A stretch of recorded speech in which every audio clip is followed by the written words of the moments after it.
የብርሃን ጨለማ አስተማሪ የህይወት ታሪክ ጸሐፊና አቅራቢ ቤተሰብ ሁለገብ ቲዩብ ክፍል 4 ለአራት አፍነው ወደማላቀው ክፍል ወሰዱኝ። እዛም እንደደረስኩኝ ራሴን ሳትኩኝ። በቃ ምን እንደተፈጠረ እንኳን ላስታውስ አልቻልኩም። ድንገትም በሰመመን ራሴን ስመለከት 4 ወንዶች በላዬ ላይ ይጫወታሉ። በቃ ምን ልበላችሁ፣ ለደቂቃ የማይሞላ ስሜት ሴትነቴን አረከሱት። መጮህ እንኳን አልቻልኩም። አንዱ አንገቴ ላይ ቢላ ደቅኖ፣ ሁለቱ እግሬን ይዘው፣ ሌላው የስንፈተ ህይወቱን ይወጣብኝ ጀመር። መጮህ እንኳን አልቻልኩም። ጎረቤት እንኳን ድረሱልኝ ብዬ ድምፄ ማሰማት አልቻልኩም። በቃ ያችን ቀን ረገምኳት በድጋሜ። ቆይ ለምን በእኔ ላይ እንደዚህ የህይወት ፈተና በዛ ብዬ ፈጣሪን አማረርኩትኝ። ምንም ማድረግ አማራጭ የለኝም። ምንም ማድረግም አልቻልኩም። በቃ የፈለጉትን ከፈጸሙ በኋላ እዛው በተኛውበት ጥለውኝ ወጡ። ምንም ማድረግ ስላልቻልኩኝ ራሴን እንደምንም አበርትቼ ከክፍሉ ልወጣ ሞከርኩኝ፣ ግን አልቻልኩም። አዝሮ ጣለኝ። ብቻ ምን ልበላችሁ፣ የተፈጠርኩባትን ቀን አማረርኳትኝ። እዛ ሆኜ ባገኘሁት ነገር ራሴን ለማጥፋት ሞከርኩኝ። አስቤም ግን ለወደ ልጄ ተመለከትኩኝ። ያ ዓለምንም ኃጢአቱ ወደዚህ ምድር ላይ ያመጣሁት ልጄ ለማትቸው ልሂድ፣ ከቤተሰብ ነጥዬ ቤት ሜዳ ላይ ጥዬው ልሂድ ብዬ አሰብኩኝ። ኋላም በሳላስበው እንባዬ በጉንጬ ላይ ይረግግ ጀመር። ብቻ ምን ልበላችሁ፣ ሴትነቴን አስጠላኝ። ሆኖም ግን ለልጄ መኖር ስላለብኝ እንባዬን ጠራርጌ እንደምንም ከክፍል ልወጣ ሞከርኩኝ። ከክፍልም ማንም ሰው እንደሌለ አይቼ ወጣሁኝ። እንደምንም እየተንገዳገድኩ እዛች ምስኪኗ እናቴ ቤት ደረስኩኝ። እዛም ስደርስም ራሴን ስቼ ወደቅኩኝ። እሳቸውም በድንገት እንደዚህ የተፈጠረው ምን እንደሆነ ግራ ስለገባቸው ተደናግጠውም አፋፍሰው ወደ አልጋ ላይ አስተኙኝ። ውሃውንም ሁሉንም ነገር ደፋፉብኝ። ብቻ ምን ልበላችሁ፣ ያቺ የተረገመች ቀን በህይወቴ የተፈጠረች። በሁለተኛው ክስተት ደግሞ ወደ ህይወቴ እንደዚህ አይነት ነገር መምጣቱ በጣም አናደደኝ። ህይወቴን ጠላሁት። ሴትዮዋም ምን እንደተፈጠረ ሲጠይቁኝ እኔ ምን አውቃለሁ፣ ምን እንደተፈጠረም አላውቅም። ድንገት ሳላስበው 4 ጎረምሶች አፍነው ወደማላቀው ክፍል ወሰዱኝ ብዬ የተፈጠረውን አንድ በአንድ አስረዳዋት። ምን ልበላችሁ፣ አበደች፣ ጮኸች። ልጄን ማን የደፈረው? ልጄን ማን የነካው? ብላ አንቧጓራዋለች። ሰው ሁሉ ተሰበሰበ። ሆኖም ግን በአካባቢው ይፈራ የነበረ የአንድ ሰው ልጅ ስለነበረ ማንም ሊከላከልልኝ አልቻለም። በመነጋታውም ተያይዘን ወደ ፖሊስ ጣቢያ መራን። ያለውንም ነገር ሪፖርት አቀረብን። ሆኖም ግን ጭራሽ ወደ እኔ ነገሮቹ ዞሩ። በስም አጥፊነት ጭራሽ እኔኑ ከሰሱኝ። ምክንያቱም እነሱ ተሰሚነት አላቸው፣ ገንዘብ፣ ኃይልና ጉልበት አላቸው። እኔን አንድ ምስኪን ማን ሊሰማኝ? ፍርዱም ጭራሽ ወደ እኔ ዞሮ ስም በማጥፋት ወንጀለኛ ተብዬ በ6 ወር ተፈረደብኝ። ብቻ ምን ልበላችሁ፣ በቃ ምድር ሰማይ ተገለበጠች በእኔ ላይ። ቆይ ለምን ፈጣሪውም ረሳኝ፣ ሰውም በእኔ ላይ ፈረደ ብዬ አምርሬ ያለቀስኩኝ። ዳኛውም ፍርዱን በመዝጋት መዝገቡ ወደ ፍርድ ቤት እንዲመለስ ትዕዛዝ አዞ እኔም ወደ ማረቢያ ቤት አረፍኩኝ። ያቺ ምስኪን ልጄን የያዘች አንድ እናት እሷ ብቻ ናት ከጎን ያለችው።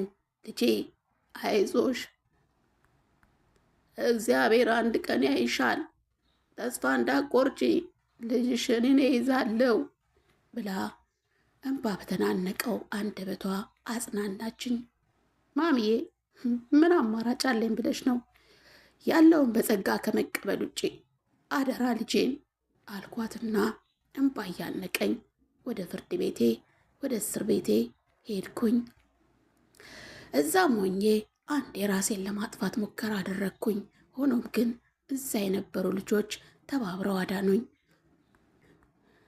አንዲትም በጣም በክፍሉ መልካም የሆነች ልጅ ነበረች። እንዴ አቦ ያራዳ ልጅ መች እንዴ አንቺ ለ6 ወር ታካብጃለሽ እንዴ? እኛ ስንት ዓመት እንደተፈረደብን ብታቂ። እናቴ ዘና በይ፣ ህይወት እንደዚህ ናት፣ አታካብጃቦ አለችኝ። እኔም በግርም ታየዋት። ነገሯ በጣም ያስቃል። ስታይሏ በጣም የሚገርም ነው። በቃ ወንድ አይሏት ሴት በጣም ትገርማለች። ፈታ ያለች ናት። ፈገግ ለማለት ሞክሬ አየቴ በህይወቴ ላይ እኮ የተፈጠሩትን ከባድ ነገሮች ስለማታቂ ነው እኔ ተበዳይ ሆኜ መልሼ እዚህ ቦታ መገኘቴ አያሳዝንም ብዬ አልኳት። አይ አንቺ ሁልሽም እኮ እዚህ ጋር የተገኘ ነው ጥፋት አጥፍተን እንዳይመስልሽ። አንዳንድ ሆዳሞች በፈረዱብን ፍርድ ነው። አይመችሽ፣ ፈታ በይ። ደግሞ 6 ወር ቀላል ናት። ነገ ትወጫለሽ። አቦ ይመችሽ አለችኝና ካጠገቤ ሄደች። እኔም እነሱን በማየቴ ተጽናናዩ በድጋሜ። በነገራችን ላይ እናቴ በየቀኑ ጠዋትም ማታም እየተመላለሰች ትጠይቀኛለች። ልጄ ግን ለክፍለ ሀገር ስራ እንደሄድኩኝ እንድትነግረው አሳሰብኳት። እሷም ልጄን ወደ ፍርድ ቤት ይዘው አልመጣችም። እናቴስ ብሎ ሲጠይቅ ለስራ ሌላ ክፍለ ሀገር እንደሄደችና እንደምትመጣ ነገረችው። እሱም የልጅ ነገር ስለሆነ እሺ ብሎ ሁሉን ተቀብሎ እየኖረ ነው። ቀን ሳምንታት ወራትን እየተኩ እኔም 6 ወር የእስር ጊዜንም ጨርሼ ወደ ልጄ ተመለስኩ። ልጄ ሲያየኝ በደስታ ነበር የፈነጠዘው። አዎ እናትነት እኮ በጣም ትልቅ ነገር ነው። እናት አረ እናት እንዲሁ ቃላት ያንሳታል። ብቻ ምን ልበላችሁ፣ ልጄን ሳይ አዲስ ነገር ተሰማኝ። ስለነበረው ስላሳለፍኩት ሁሉ ረሳሁና ልጄን እቅፍ አረጌ ሳምኩት። ማምዬ የት ጠፍተሽብኝ ነው አለኝ በሕፃን አንደበቱ። የኔ ውድ ለስራ እኮ ሌላ ቦታ ሄጄ ነው። አንተን ትምህርት ቤት እንድትሄድ ደብተር፣ ቦርሳ፣ ጫማ ሳትቸገር እንድትማር ስራ ትንሽ ለስራ ብዬ ነው ብዬ አባበልኩትኝ። ማሚም በመምጣቴ ደስ ስላላት ሁሉ ነገር ተዘጋጅቶ እቤት ጠብቆኝ ነበር። የነበሩትም ልጆች በደስታ ተቀበሉኝ። በቃ ህይወት ይቀጥላል። አዎ ትላንትን እንዳልነበረ ረስቼ ሌላ መንገድ ጀምሬያለሁ። ምክንያቱም ለልጄ መኖር አለብኝ። እናም እንግዲህ እነዛ ተበድዬ እንደ ተበዳይ ያስፈረዱብኝ ሰዎች የጎሪጥ ነበር የሚመለከቱኝ። እናም እዛ አካባቢ መቆየትን አልፈለግኩም። ምክንያቱም ልጄን ይተናኩሉብኛል ብዬ ስለፈራው ማሚን አንድ ነገር አማከርኳት። ማሚዬ አንድ ነገር አስቤያለሁ አልኳትኝ። ምን አሰብሽ ልጄ አለችኝ። እሷም ታውቂያለሽ እዚህ አካባቢ መኖሬ ለእኔም ለአንቺም ጥሩ አይደለም። አንቺንም በሰፈሩ ሰዎች በክፉ ማሳየት አልፈለግኩም። በቃ ወደ ቤተሰቤ ልሂድና ልጄን ለእናቴ ሰጥቼ አረብ ሀገር ልሞክር ብዬ አልኳትኝ። አይ ልጄ የሄድሽበት መንገድ ጥሩ ባይሆንም ምን ይደረግ ለእኔ ሳታስቢ ለዚህ ጻን ልጅ እንጂ ብላ ሀሳቤን ተቀበለችኝ። ማምዬ በጣም ነው ማመሰግነው። ምን ያህል እንደምወድሽ ታውቂያለሽ አይደል? የእኔ ልጅ እኔም እኮ እንደ ልጄ ነው የምወድሽ፣ ባልወልድሽም ልጄ ነሽ ብላ እቅፍ አረገችኝ። ተቃቅፈን ተለቃቀስን። ከዛም በመነጋታው ልጄን ይዤ ወደ ቤተሰቦች ያመራው። ቤተሰቤም ስደርስ አባቴ ምንም ማድረግ አልቻለም። አባቴን እግሩ ላይ ተደፍቼ ይቅርታ ጠየቅኩት። ያሳለፍኩት ፈተና ይበቃኛል አባ እባክህ ይቅር በለኝ ብዬ ይቅርታ ጠየቅኩት። እሱም አይ ልጄ የወለደ አንጀት አይጨክንም፣ የጥፋትሽ መንገድ ቢበዛም መቼም ፈጣሪ ይቅር በሉ ይቅር እላችኋለሁ ነው ያለው። ለዘመናትም በልቤ ሳስብሽ ነበር።